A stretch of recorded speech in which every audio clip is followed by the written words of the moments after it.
Alright, so here we are. Had this little 1979 MG Midget for 3 months. Been working on cleaning it up to make sure that it's ready for a restore.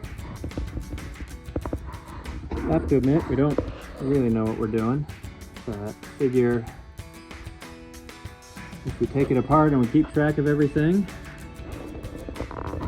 and lean on what we've learned is a very vibrant MG community out there, including a lot of people local. You know, I think it'll go back together and we'll be able to have some fun with it this summer. You see this yellow cross member here. This little car has actually been repaired in the past. If you want to call it a repair, it's more of a, I don't know, but that was done a long time ago and people have been driving it for decades, so not too worried about it. It'll all look nice once we get the engine bay painted, front suspension's off.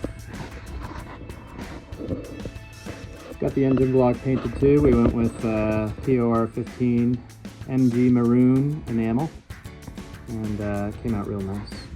So, little tiny garage, little tiny car, but so far it's been a lot of work, but it's been a lot of fun too. So, you know, we'll see how things turn out. We'll be doing some more video updates as we go, and you know, hopefully you'll see some progress.